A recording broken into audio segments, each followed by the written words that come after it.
slowing down and taking no time. I gotta keep it rolling. Those windshield wipers snapping out the tempo, playing perfect rhythm with the song on the radio. I gotta keep it rolling.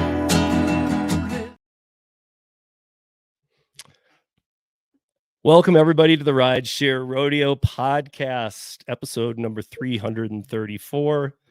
Today, I am joined by Chuck. Chuck runs the YouTube channel, Dashing Across America. And for those of you on the audio end, don't go running. You know that the last few times I've had a YouTuber on, I know a handful of you have even gone and subscribed. So I'm trying to turn you back on to the good side of YouTube. So hang in there, guys, because you're going to like this. Chuck, welcome. Thank you for joining me. Thanks, Steve. Hey, y'all. Yeah. So I guess let's start. First thing, let's start. Can you tell us when you started working gig apps, which apps you've tried, which apps you currently use? What was the reason you started? Yeah, I can go on for quite a while talking about that. But yeah, my very first day of using any gig app was January 30th of 2023. So I just had my 1-year anniversary.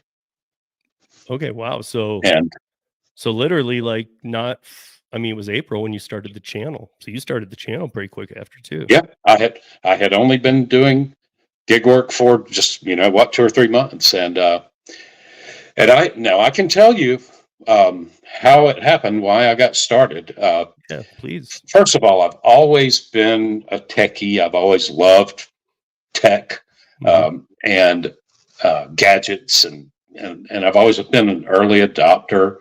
I might be the first person in America who ever purchased a TiVo. One of those too, man. Yeah. But anyway, I've always been fascinated by it, and when I first started hearing about the gig economy and things like Airbnb and Uber, it just fascinated me that you could get just regular people to come pick up other regular people and give them a ride for money, and that this company would arrange it all. And it just fascinates me, the logistics of it, the software, even though I know nothing about software, but the whole thing just amazes me. But I don't remember when, but a few months before I started doing gig work, my wife and I took a little mini vacation, like a 3-day weekend, to the beach, and we stayed in an Airbnb, my first ever Airbnb. And we took an Uber to a restaurant. That was my first ride in an Uber, and took another Uber back to the Airbnb from the restaurant. And I talked a little bit with both of the Uber drivers, and I knew that night I was going to do this. It was just, this is so cool. So I knew I was going to. The Uber rideshare side. Right. Okay. And I did Uber rideshare myself very soon after. I think my very first day of gig work was DoorDash, and it's just really easy to get on with DoorDash. Uber was a little especially then. I don't even think they were checking your car info or anything. Yeah, it was very easy. Yeah. Uber was a little more strict about maybe background checked and how new of a car you drive and things Vehicle like that. Inspections, yep. Yeah, all that kind of stuff. Although we don't have inspections down here, but anyway. So I did soon after that, I started doing rideshare, and I think I may have done rideshare before I ever even did Uber Eats. And let's see what else. I finally got on Spark. I've been doing Spark for 2 or 3 months now.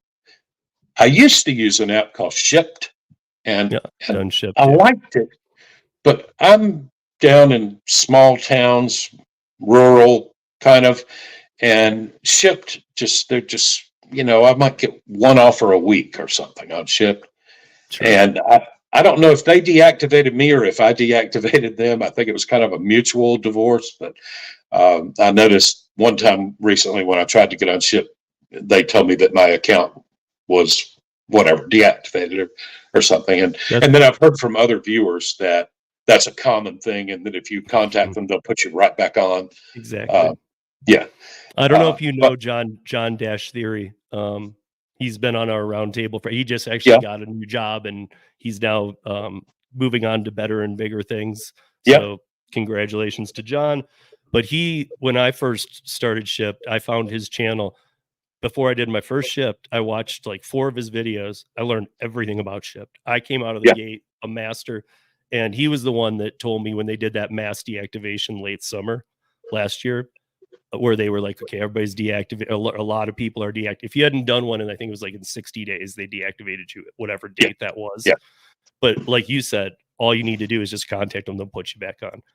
That's what I've heard. Yeah. But I'm in the same way as you. I was like, when I first did it, it was 2 years ago in December, and between Thanksgiving and Christmas, it was great. But then after it started dying, and then it kept dying. And unless you had a lot of preferred shoppers, I don't think there was a lot of work to be had. Yeah. The few shipped orders that I did, I enjoyed. I hear a lot of people complain about Shipt because if I understand it correctly, from the few shipped orders I did, you never ever get tipped up front. In other words, you take the order with, just blindly as far as the tip goes. You don't know whether you'll get a tip or not. But I always got a tip, and some of them were generous. So it always worked out well. But I'm also, Steve, I'm on the waiting list, for all the other apps pretty much. Instacart, Grubhub, and also there are other apps I've discovered do not operate in these small towns where I am, like Delivered and Deliver That. So they're just not available. In case the town's too small, maybe people don't recognize it, but like, can you give a plotting point to where you are? Yeah. In fact, I don't mind. Would you like me to say the name of the town where I work? Yeah, I was just wondering if it's, some people might not know, and then I drive every day to Kingsland, Georgia, and touching Kingsland, Georgia is St. Mary's, Georgia, so and like near the Florida border. It's right on the Florida line. In fact, where I work is exit 3 on I-95. That's where all the food joints are. So I'm usually 3 miles from Florida. But the population, 20 to 40,000 people, maybe somewhere in that neighborhood, depending on whether you're talking about the city proper or the greater area. So pretty small town. And not too much oversaturation. I mean, everywhere has it, period. But even I sometimes notice the bigger cities have it worse than some of the smaller towns. Yeah, I don't doubt that. Hey, I have kind of a hot take. I have a theory about saturation. Go. I love it. I'm always a top dasher. Now, I don't know if this works with other apps, but I'm always a top dasher. Really high ratings, high acceptance rate. I promise you, I think saturation works in my favor with DoorDash. Oh yeah. I would agree with that wholeheartedly. Yeah, I wish they would. I hate to say this, it shouldn't, but it does. Right. Yeah, it probably shouldn't. But since DoorDash really seems to put a premium on your ratings, especially your acceptance rate, I can tell. I've had it happen so many times that I'm convinced it's true. On days when there are probably fewer dashers out working because it's raining or cold or it's a holiday, I see worse offers. On days when you feel like there are probably lots and lots of dashers working, I see better offers. And my theory is because I'm a top dasher with high acceptance rate, and I'm not one of those guys who lets my acceptance rate dip down into 60s or 50s during the month, and then I fight to get it back up to 70. I like to dash every single day of the month with an acceptance rate of 75 to 80%. I wonder if part of that's because of where you live. The people just know how to tip and how they tip. And even in tough times, they're still like, well, I need to tip the guy. Because in cities, a lot of the younger folks and whatnot, they're like, I mean, I've even seen people writing it like on checks or on things like, hey, sorry, I couldn't tip you, I'm broke. And then I'll see like a $95 order. And I'm like, man, you can't afford the service then. It's Yeah. like, I wonder if Yeah. for you, it's kind of different. Maybe in some rural areas where people understand tipping and community better. Maybe they're like, well, look, I don't, if I can't afford the service or I can't afford to tip, I can't afford the service. Yeah. Well, my theory is that when there are lots of dashers out in Kingsland and St. Mary's and Camden County, then DoorDash, if DoorDash is telling the truth and telling me when they tell me I have first priority to higher paying orders. Now, if DoorDash is lying about that, then I think that's criminal fraud. Yeah. I think that's wire fraud if they're lying about that.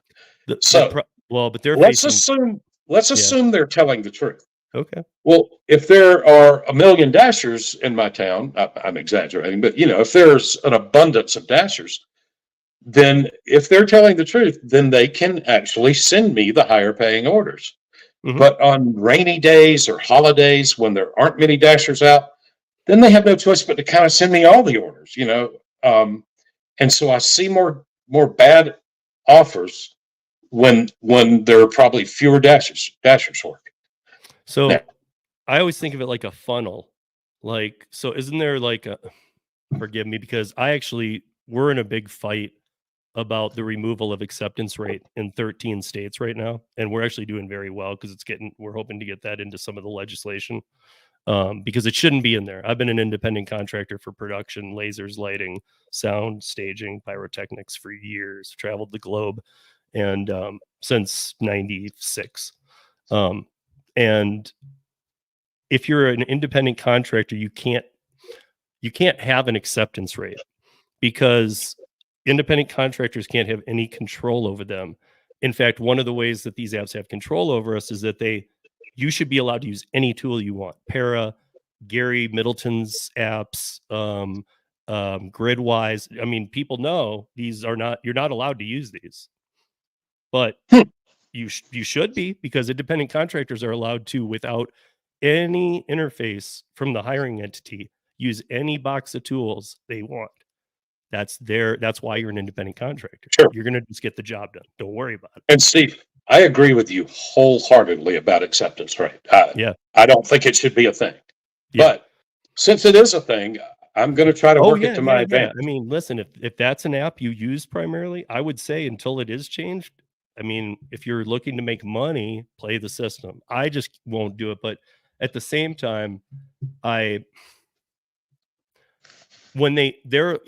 is a little worse with it than some of the other apps. However, DoorDash has the market share here in the United States, so I get why a lot of people are dashing. But what is it? Top dashers like 50% and higher, and then there's like platinum or aluminum or whatever. Well, there are two different systems now. There's some markets have this thing called top dasher, and you have to have a 70% acceptance rate.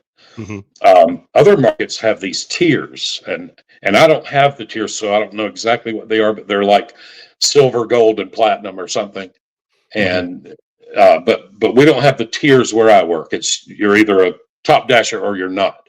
Now, you do get priority to these diamond orders, the orders that show the little blue diamond and say high pay offer.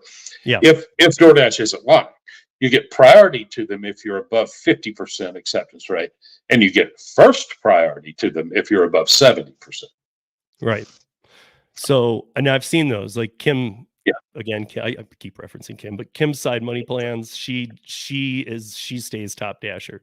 Like if you look at, I always say, if you look at my stats on DoorDash are great. I have 4.98 customer rating. I have a 95.6% completion rate. I have over 1,000 completed. I'm trying to stay away from acceptance, but what's the other one that I'm missing? On time, did you mention that? Oh yeah, on time. I'm at like 92, and that really never moves. It just stays there. So, and I know that's not a big metric. So those alone make me like an A+ dasher. but my acceptance rate's 15%. Yeah. And I just won't do it. I mean, the offers here are so bad. I mean, so bad. Like and Steve, it's funny because I use Uber Eats a lot now. Unfortunately, down here in these small towns, DoorDash is king. And I've noticed that the people who order Uber Eats are the people who aren't from around here.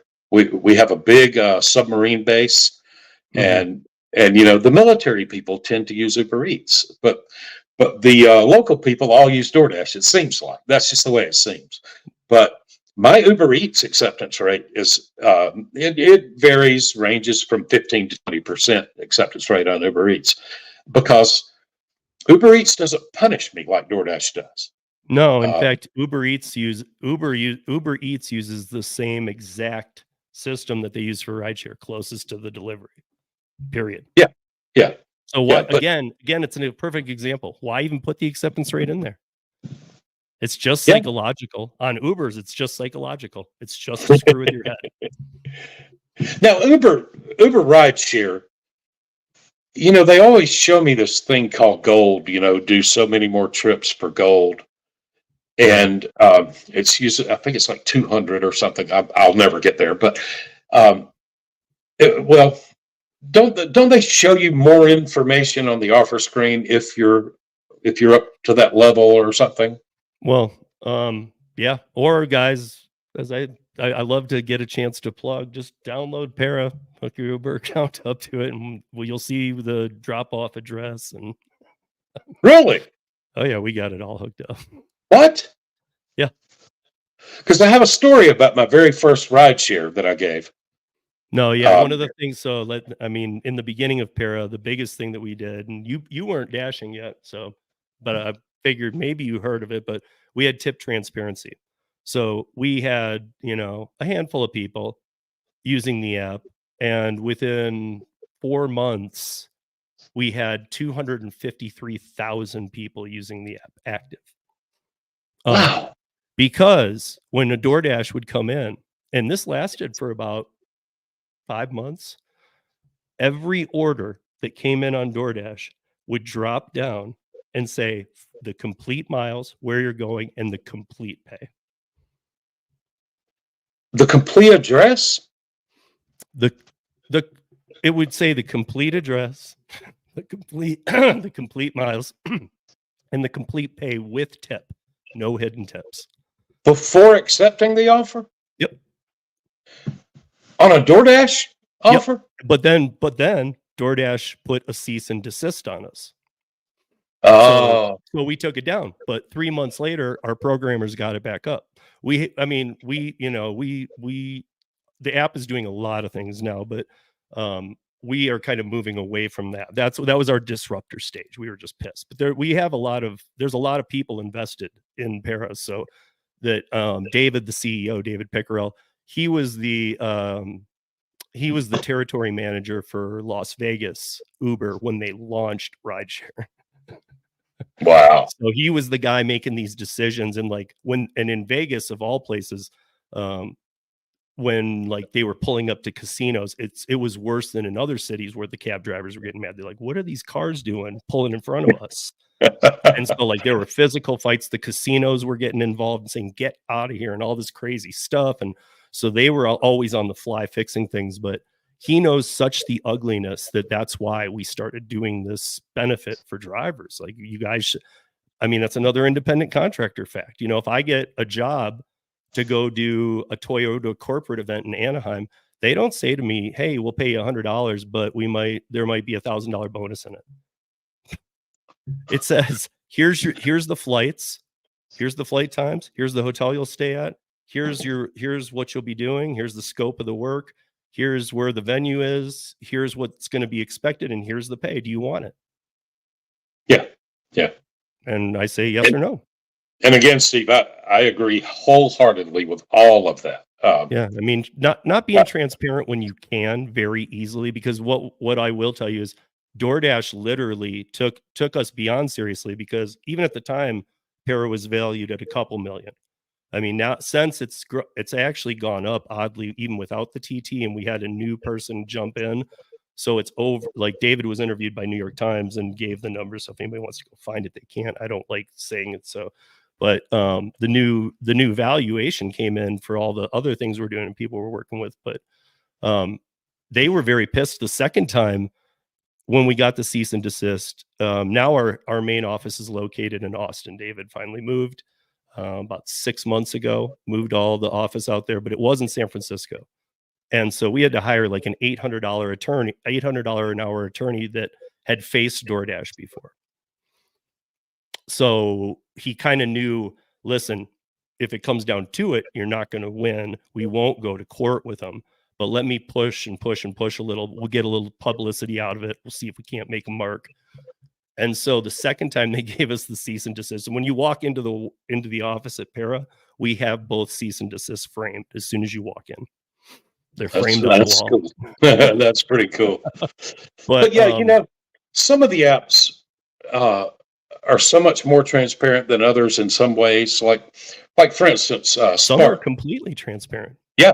I'm sure that some of the more, well, to me at least, obscure ones like Roadie and Freight and Curry and some of these that I've never even got around to checking into to see if they operate in my area, although I would like to. But like, for instance, Spark, they will tell you right there on the offer screen if there is something really heavy involved, something really bulky, if you're delivering to an apartment.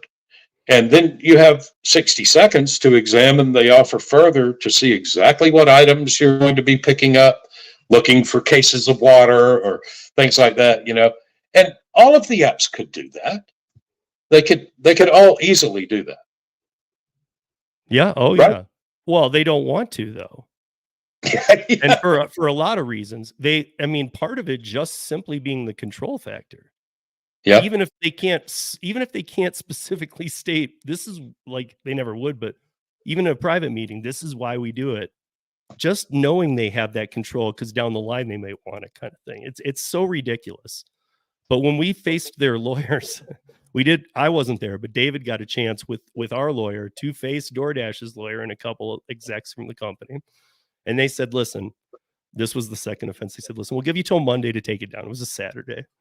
And they said, this time, though, you need to leave it down. He said, that's fine. I'll take it down on Monday. He goes, because, you guys have the ability to put it up. In fact, David had a whole speech. He said, he goes, he already had looked into it. They had looked into this. And he said, I know you have a team of 50 coders that hide the API and that hide transparency.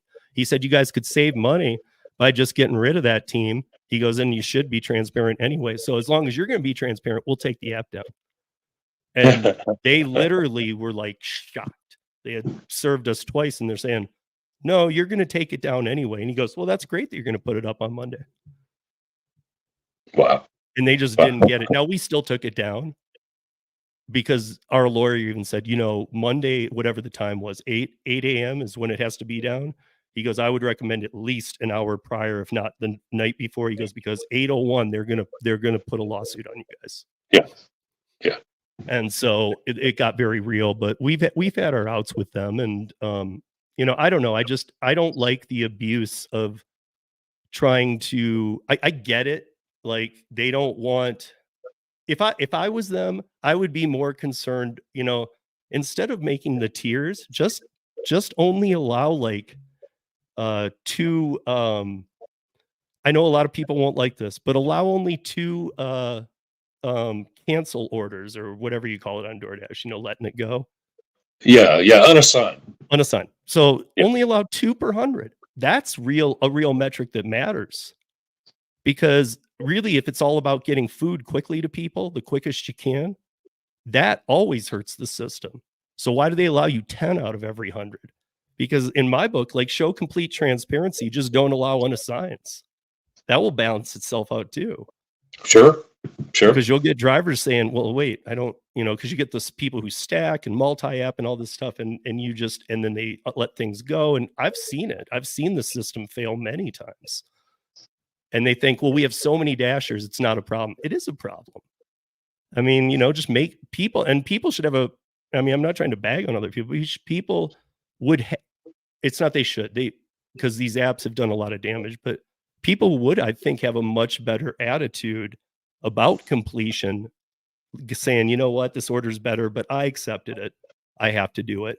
And it would help them have like even a little bit better of a work ethic on the DoorDash end for the drivers if they would just be transparent. When you're so sneaky and conniving, but people are making money off your app, you don't have people thinking very highly of you. That's when you start getting a lot of people who just don't care. There's the people yelling at people for a tip. Give me a tip. Yeah. You know, like, dude, I've been in the restaurant and bar industry for decades. Like, you don't speak to people that way. Yeah. You do your job. If you don't get tipped, you don't get tipped. And, you know, the transparency, I can't imagine that it would hurt their business. I don't know. Maybe. No, it just would, it would make it so that, and if anything, you and I both know they have an algorithm that's pretty amazing. So like, use that algorithm for good. Just start seeing that this guy likes long trips that pay decent. This guy only likes to go 3 miles, and then start filtering the offers that way. Yeah. You know, filter the 3 mile guy with 3 mile orders.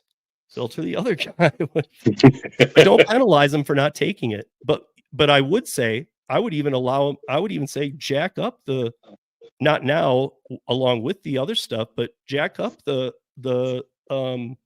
not being allowed to unassign. I don't think people need to that often. I agree. I think people choose to because they see a better offer on something or something they can fit in, whatever it is. They get there, the line's too long.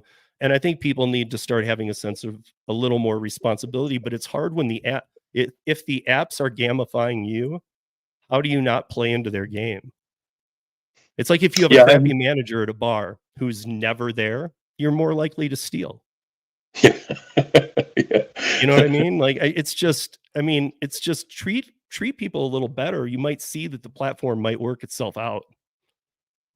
You know? I agree. And there's also hustlers, and you know this, and there's non-hustlers. You know? Absolutely. And, you know, I have all kinds of theories about DoorDash. I believe that there are all kinds of secret, hidden metrics. I'm sure. Way beyond completion rate and acceptance rate. And, you know, I have lots of theories, but, you know, of course, all we have are our theories because they're so secretive about everything. And that's how they want it. Yeah. They want us to have 1,000 conspiracy theories. And them sitting there going, only 3 of those are true, but they think there's 1,000. They love that because the confusion's like advertising.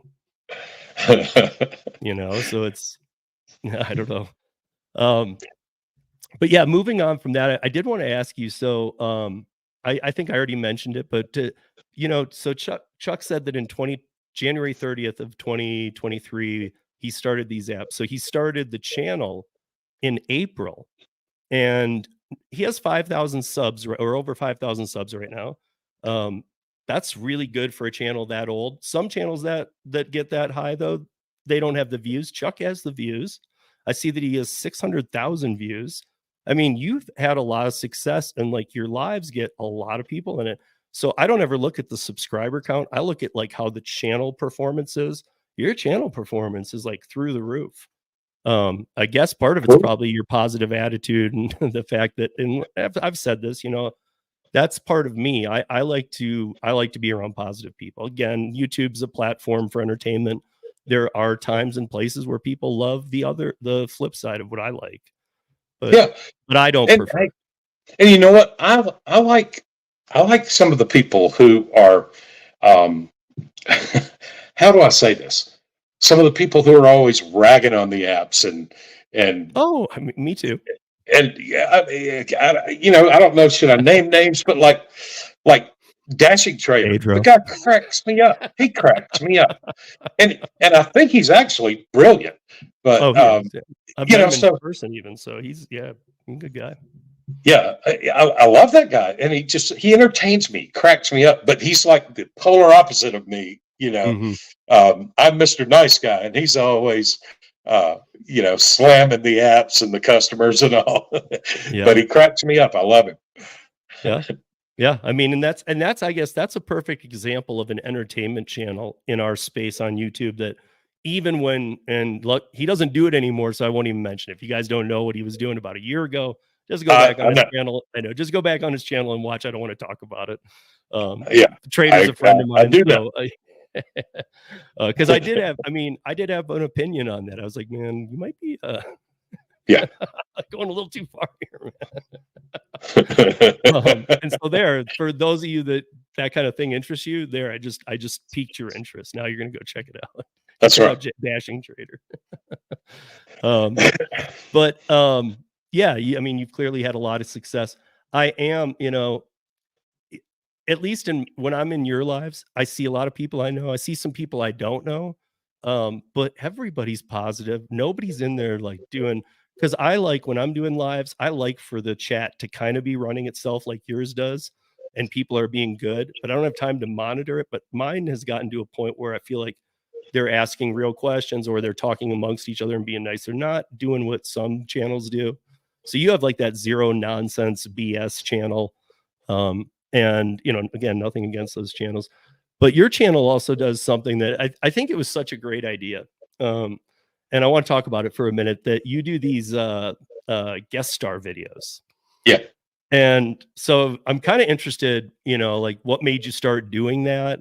I see, if I'm not mistaken, like they're all pretty much 15 minutes ish. Right. Well, they are basically whatever they happen to upload to me. Okay, because every time I look, they seem to be like 15 minutes.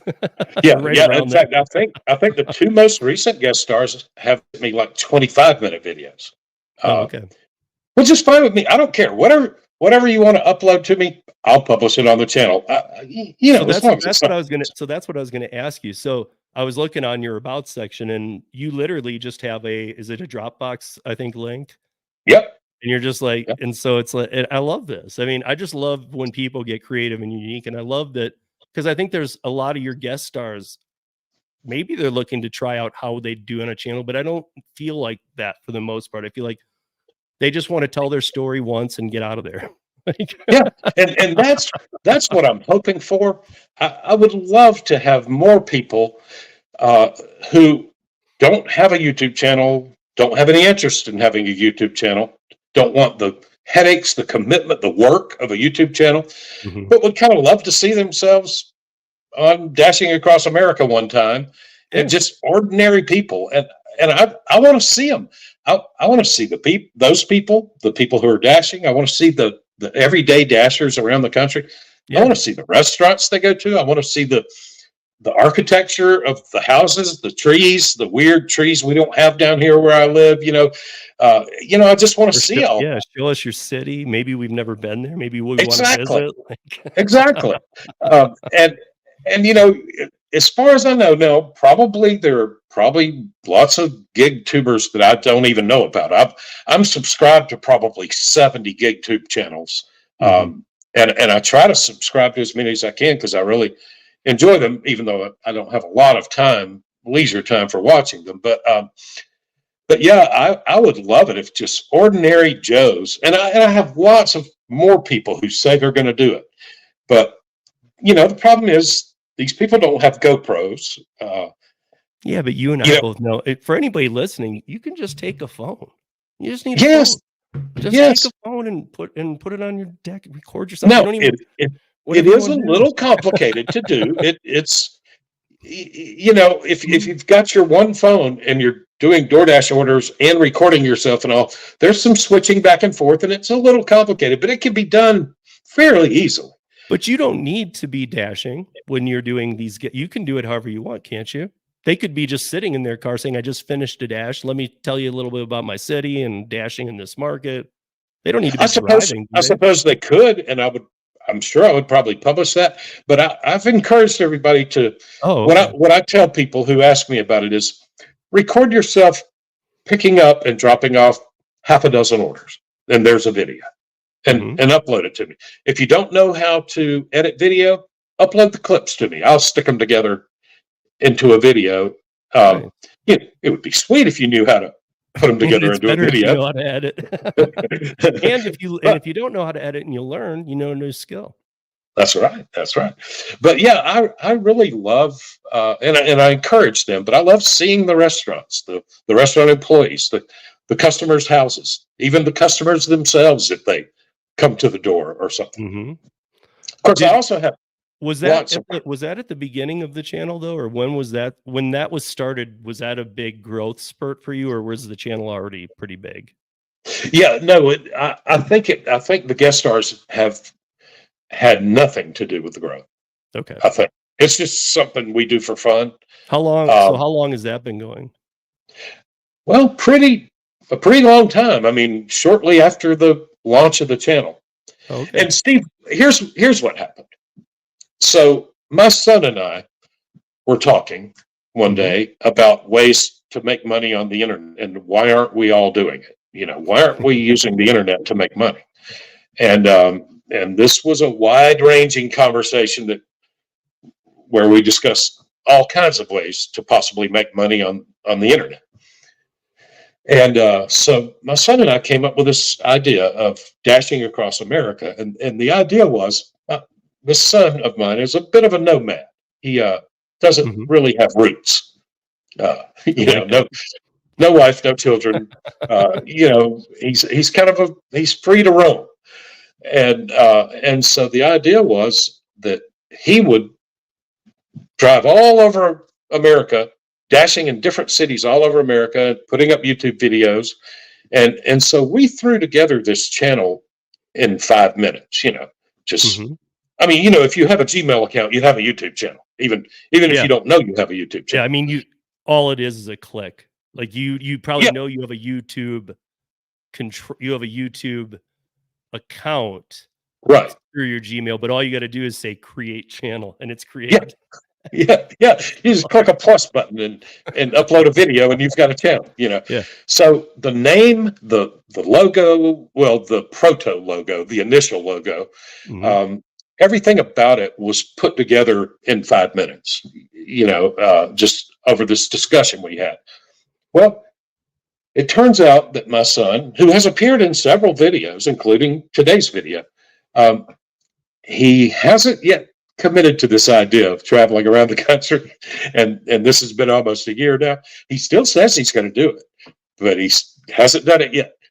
Well, luckily you got all these guest stars though. That exactly. Well, that's what happened. That's what I'm not going to travel as much as I think I would enjoy it. I've got a wife and a house, and I'm not going to go traveling around the country. Maybe when my wife retires, we might. I don't know, but anyway. So I've got this name, Dashing Across America, and nobody's dashing across America. And then one day it just hit me, well, what if I had guest stars from all over America? And the more I thought about that, the more I loved the idea that because I want to see those people all over America dashing. And the more I thought about it, I really like this idea. So I started paying the $20 a month or whatever for a big Dropbox account, and put the link in the description of the channel, and started encouraging people to record yourself with your phone. Record yourself walking into a restaurant and picking up an order, record yourself dropping it off on somebody's porch. Talk about, record yourself sitting in your car talking about why you decided to accept that order and why you decided to decline the other order. And do about 6 deliveries, upload it to the link. We'll make you rich and famous on Dashing Across America. I mean, and the nice thing about that, guys, because I think all of the weekly listeners know this for sure. I talk to people around the country all the time for Para, always have. So I've talked to drivers, many in every city, and I love getting that kind of feedback. But you're actually putting it out there and saying, "Well, no, look, let's hear it from him," and so they might say, this is how much I make an hour. This is how much my orders look like.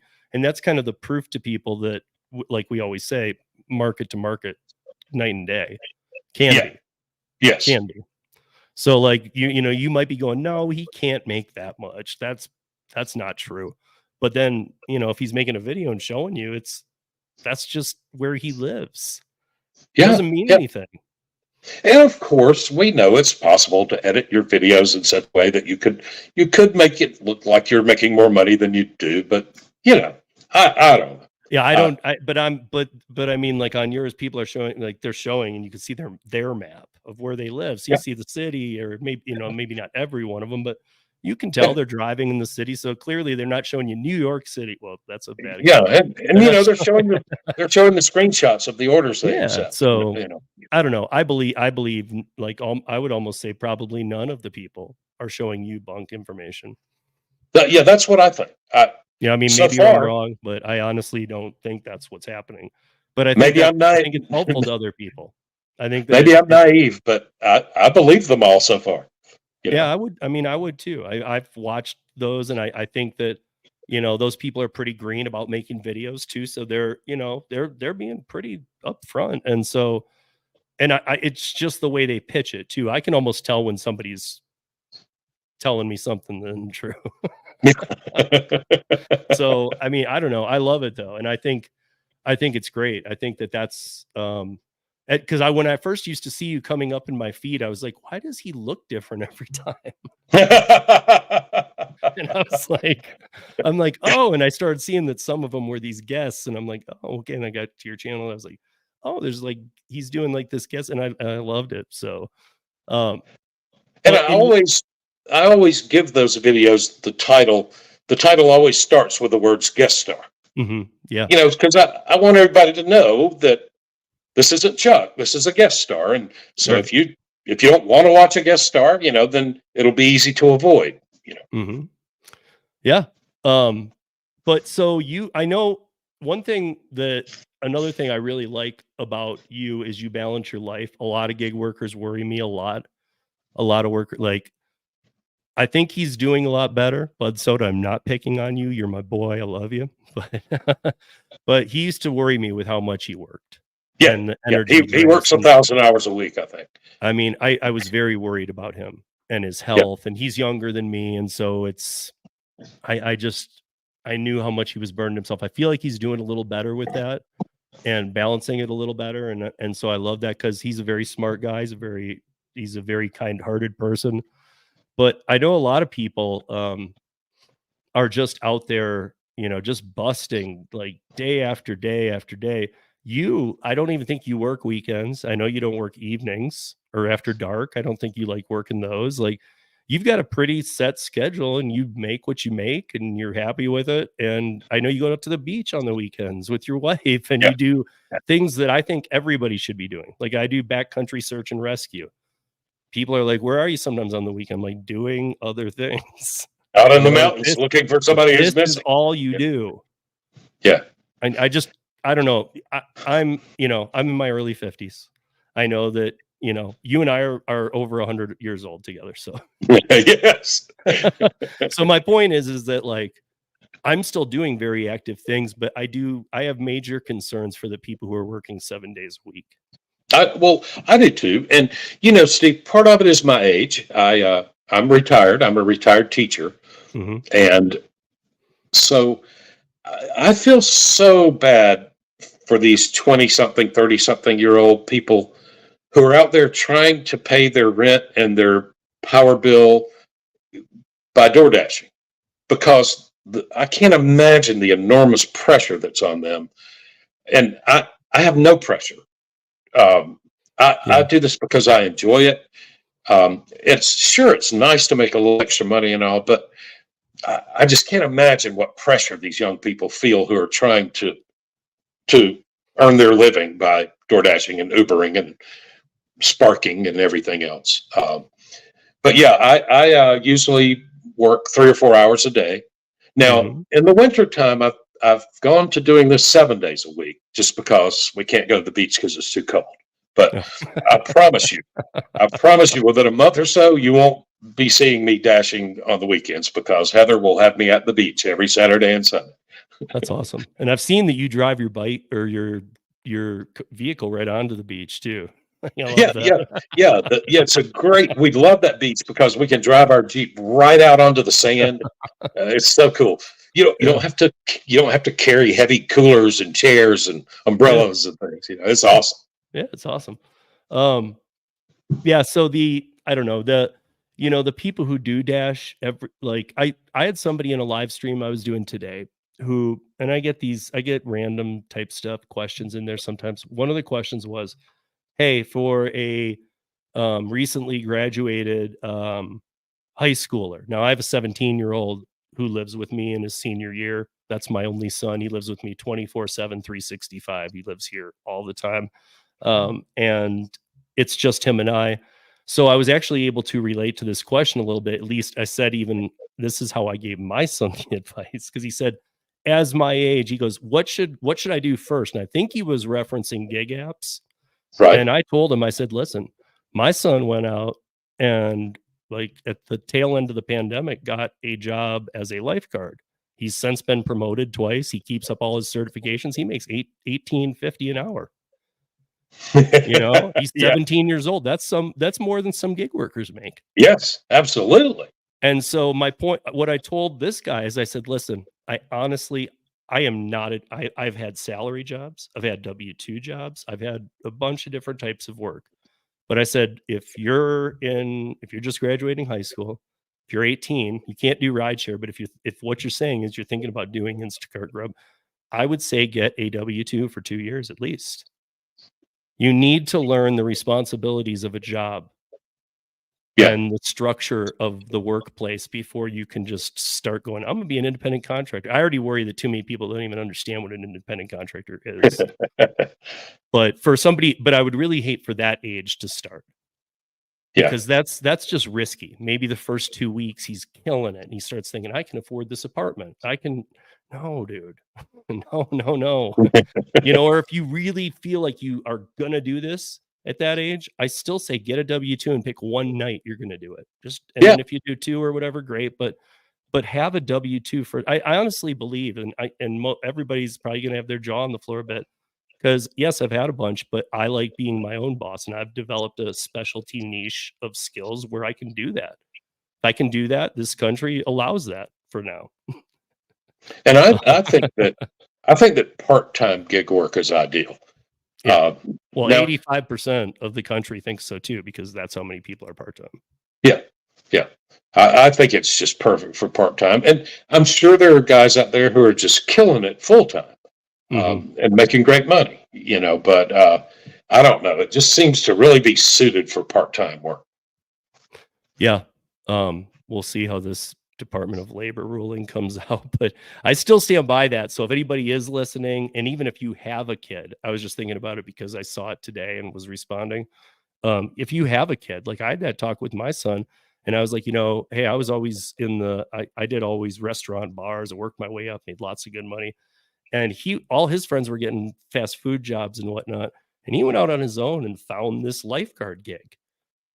And it wasn't about girls and being outside. He went to a rec center, and now he assists elderly swimming. He is in that pool with them, walking with them. Yeah. He's got certifications and all. Like he's building his brand already at 17.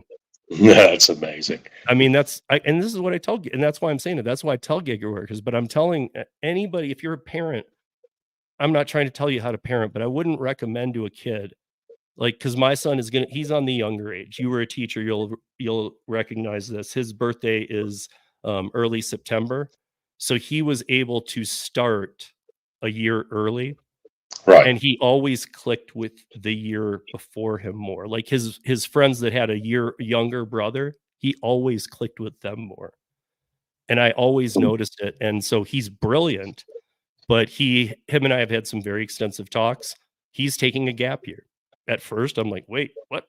but he's taking a gap year. I would support him no matter what he wants to do. But he's, because I've told him, listen, man, I honestly believe these days college isn't for everybody, but maybe during that gap year, you find a trade school or something. I think trade schools have way more value than they ever have. Oh, let me tell you, Steve, if I had children who were teenagers, I would be pushing them to learn to become an electrician or a plumber or something like that, Yeah, something that won't, because that's not going anywhere. It'll never go anywhere. Yeah. And they're always in need. Yeah, exactly. I mean, but so, I didn't push him. He went out and found this. He likes it. He loves his job. I mean, that's awesome too. He loves his job. But all Yeah. his friends got fast food work, and they're, even with their raises and stuff, they're up to like 11, $12, and he's at 18.50 and hanging out in pools. And, I don't know. I'm proud of him. He said, yeah, I'm not going to do the fast food thing. And there's that little parent part of me going, well, are you being lazy about getting a job? But then like a day later, he had a job. He's like, I just got one at a rec center. That's pretty Awesome. cool. That's awesome. And hey, I believe that any young person who gets a job, works hard, shows up for work every day, isn't lazy, doesn't cause drama, you make yourself valuable to your employer. And I have seen it so many times, a young person just rise and rise and rise in pay, in responsibility, in title, and because good employees are hard to find. And I was going to add, especially young ones. So Yeah. when an employer notices a 17-year-old who's killing it, not just the first week, but constantly, well, their eyes on him. Yes, absolutely. So, I mean, like already, that's what he's going to do with the gap year. He's going full time. Yeah. He's going to make more money, and he's loving it. He's like, my boss loves me. He's going to be teaching some baseball stuff too. He's from the rec center, and he's going to start doing some coaching. He's loving all this. He did, and recently he expressed an interest in potentially like sports physical therapy. Great. I think that'd be great for you. That's a job you can get anywhere on the planet. Yeah, absolutely. And probably another one that will never go away. People will always need physical therapy. Yeah. But he's very interested in the sports part. He wants to work with athletes and getting them recouped and recovered. And so, I mean, so two more things. One, year to year, especially since you're just the year, how are your earnings? I mean, we don't need actual numbers, but how are your earnings from January to January?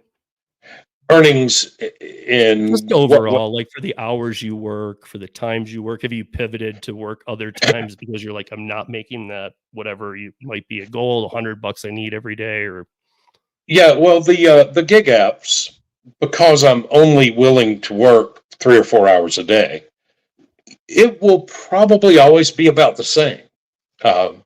And for some reason, I seem to be really, really consistent in my gig app earnings. It's every single day, at the end of the video, I tell people how many hours I worked, how much money I made, how much money per hour that is. And every day it's $20, $21, $22, $23. It's amazing how every single day it's right in that range. Yeah. I'll have the oddball day where I make $30 an hour, and I'll have the occasional terrible day where I make $17 or $18 an hour. But it seems like every day I report my earnings per hour as $22 an hour, $23 an hour, something like that. But now the YouTube is so far it's just amazing. I'm amazed. I'm stunned. And I don't know if I'm supposed to tell you exactly how much money I'm making. No, I wouldn't, because then you're going to Gig Geezer. Geezer? Yeah. He sits in on my last mile every once in a while. Him and I are pretty good friends. And, he came on, we had him once on the round table, and he brought out an amazing question. He said, he's to Kim and me and John and whoever else was there that week with us. I think maybe even UDM was with us. And he goes, listen, are you guys over glamorizing gig work? He goes, am I? He goes, are all of us? Are we not being honest enough? And I know like you are and stuff and some other channels, but a lot of channels do. I mean, I know people who send me, this scares me, who send me screenshots. Maybe they only work DoorDash. They'll send me a screenshot saying, no, you were wrong. My market's better. Or they live in Denver, let's say, and they'll say, you're wrong. I'm making 40 an hour. They send me the screenshot, and the dash time is 40 hours and the active time's 10, and they made $420. Yeah. So they're counting their active time. And I tell them, I'm not even saying opinion. I'm saying you can't. I mean, you can if you want to fool yourself, but you can't do that. You Right. worked 10 hours or you worked 40 hours. Whether you weren't working or not, if your car isn't sitting, that's not a good thing. So, I mean, like if you're sitting in your car waiting for, that's working.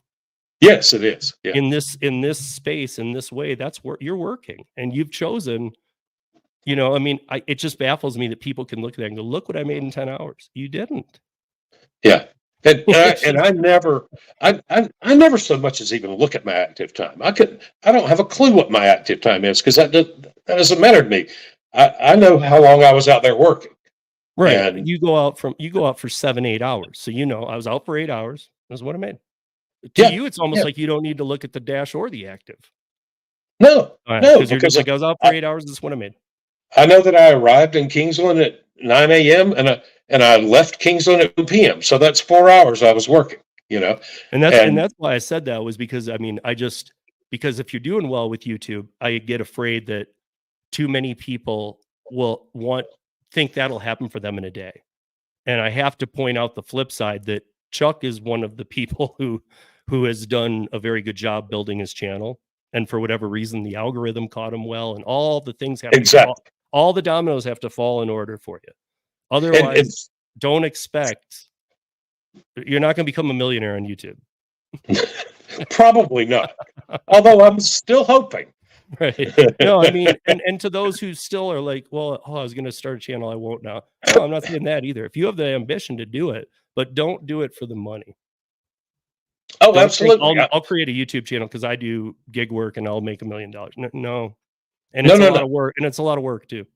It is a lot of work, and I advise people I meet all the time: if you enjoy it, if you're doing something that you enjoy doing, whether it's hunting, fishing, whatever, gig work, why not record yourself doing it, put it up on YouTube, and if you're enjoying the activity and enjoying the process of uploading to YouTube, you never know. Maybe nobody will ever watch you.